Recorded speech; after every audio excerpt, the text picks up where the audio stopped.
दोस्तों, सीटेट के admit card में जो दर्शाया गया है, क्या उसमें गलतियां, कैसे उनको सही कर सकते हैं, यहाँ पर हम बात करेंगे, है ना। और जो सेंटर आपके इतने दूर दूर बने हैं, वाकई में काफ़ी प्रॉब्लम्स होगी।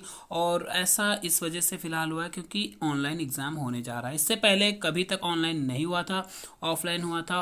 और कई लोगों ने कमेंट भी किया कि जो है उनका सेंटर, मतलब वो सेंटर उन्होंने फिल ही नहीं किया, फिर भी वो सेंटर उनका आ गया। ठीक, किसी का 500 किलोमीटर, किसी का 600-700 किलोमीटर दूर दूर तक सेंटर बनाया है। चलिए वो बात अलग छोड़ते हैं।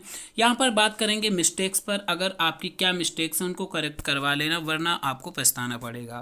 तो एक एक चीज़ यहाँ पर बात करेंगे। हालांकि एडमिट कार्ड के ऊपर वाले स्लाइड में आपको दिखेगा जो डिक्लेरेशन करना है, मतलब जो अगर आपको कोल्ड वगैरह है ना, कुछ भी अगर बीमारी के लक्षण है तो उसके लिए वो करना है। यहाँ पर एग्ज़ाम सेंटर देखिए, पहली बात तो क्या चेक करना है, आप बहुत ध्यान से देखेंगे।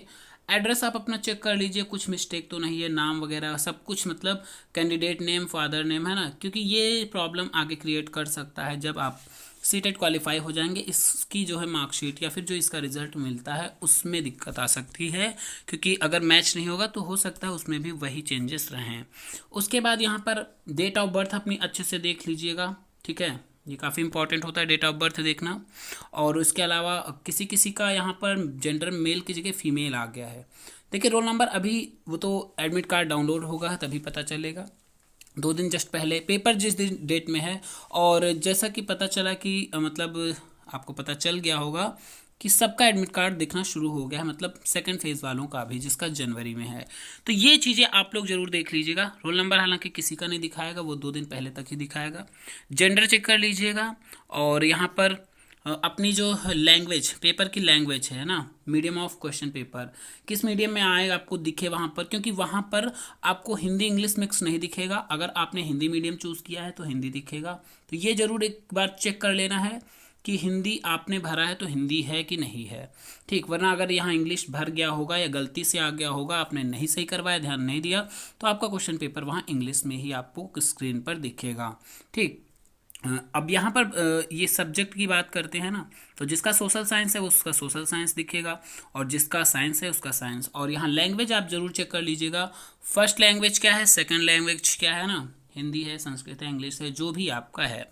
और डेट इसमें तो ये टाइमिंग वगैरह आपको जो है बाद में ही दिखेगा, है ना, टाइमिंग वगैरह एडमिट कार्ड डाउनलोड होने के बाद। अब बात करेंगे यहाँ पर इंपॉर्टेंट इंस्ट्रक्शन क्या क्या है ना, डायरेक्शंस फॉर कैंडिडेट, क्या क्या आपको ले जाना है वहाँ पर, है ना। तो ये चीज़ बहुत ध्यान देना जरूरी है, क्योंकि जैसे कई लोगों ने यूपी टेट दिया और उन्होंने देखा भी होगा, उसमें साफ साफ इंस्ट्रक्शंस में लिखा गया था कि आपको एक, जैसे आईडी तो नॉर्मली सबको पता ही होती है, वोटर आईडी या फिर आधार कार्ड या फिर पैन कार्ड, कुछ भी एक आप फोटो आइडेंटिटी कार्ड होना चाहिए, प्लस एडमिट कार्ड आपको पता ही है, ठीक। ये 2 चीज़ें हो जाती हैं।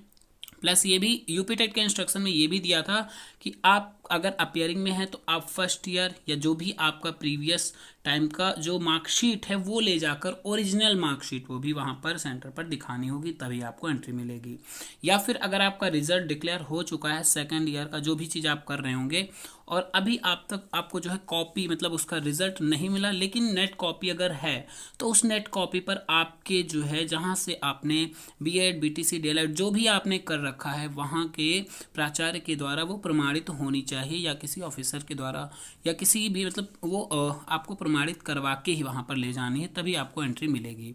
ऐसा कई लोगों ने जो है सेंटर पे, मतलब वहाँ नहीं किया था, मार्कशीट नहीं ले गए थे, किसी वजह से एंट्री नहीं दी गई थी। हालांकि कई सेंटर पर एंट्री बाद में दे दी गई कहा सुनी के बाद, ठीक। तो इसलिए इंस्ट्रक्शन यहाँ पर देखना बहुत ज़्यादा ज़रूरी होता है, ठीक। तो candidate must download the self declaration along with the admit card. ये एडमिट कार्ड के साथ लगा होगा सेल्फ डिक्लेरेशन, है ना, उस पर आपको साइन वगैरह जो भी करना है फिल करके ले जाना है, ठीक। तो यहाँ पर ये भी बताया गया है कि एग्जामिनेशन सेंटर पर आपको 120 मिनट्स पहले वहाँ पर आपको पहुँचना है, ठीक है। उसके बाद the candidate reporting the centre after gate closes, ये भी बताया गया, मतलब ना गेट के बाद ये टाइम क्या रहेगा बाद में, यही वही टाइम की बात करी गई है। कैंडिडेट विदाउट हैविंग और admit card and download ID proof shall not be allowed in the examination centre, मतलब बिना एडमिट कार्ड या इसके आईडी के बिना आपको यहाँ पर एंट्री नहीं मिलने वाली है, ठीक। तो यहाँ पर यही सब बातें दी गई हैं। तो आपको यहाँ पर देखिए एक चीज़ खास तौर से ध्यान रखिएगा, एडमिट कार्ड प्लस आपकी आईडी और मास्क वगैरह, सैनिटाइजर वगैरह, ये तो सब होना ही चाहिए, ठीक। प्लस लास्ट में यहाँ पर सबसे इंपॉर्टेंट बात देखिए, पूरा सार दिया गया है लास्ट में, कैंडिडेट मस्ट कैरी, क्या क्या कैंडिडेट को ले जाना है। तो यहाँ पर छोटा लिखा हुआ है काफ़ी, हम पढ़ के आपको बता रहे हैं। और वीडियो की क्वालिटी बढ़ा लीजिएगा तो शायद आपको दिख जाए, ये फिर आपको एडमिट कार्ड में अपने दिख रहा होगा, ठीक। तो एडमिट कार्ड डाउनलोडेड जो है वो ले जाना है, जो चीज़ आपको ले जानी है वो यहाँ पर सीधे सीधे दिया गया है। बाकी मास्क वगैरह ये तो पता ही है, ठीक। और आईडी प्रूफ आपका चाहिए हो, चाहे वो ड्राइविंग लाइसेंस का हो या फिर आधार कार्ड का, है ना। और इसके अलावा यह नंबर 3 पर है बाल पेन, जो पॉइंट पे बाल पॉइंट पेन आपका ब्लू हो या ब्लैक हो, कोई भी हो सकता है, यहाँ पर लिखा गया है। तो तीसरी चीज़ ये है, ठीक। एडमिट कार्ड प्लस आपका वोटर मतलब आईडी प्रूफ होना चाहिए कोई भी, प्लस पेन होना चाहिए, प्लस यहाँ पर सैनिटाइज़र, ठीक। और सैनिटाइजर के बाद यहाँ पर 5 नंबर पे दिया गया है मास्क, वाटर बॉटल, और प्लस यहाँ पर जो कि ट्रांसपेरेंट होनी चाहिए।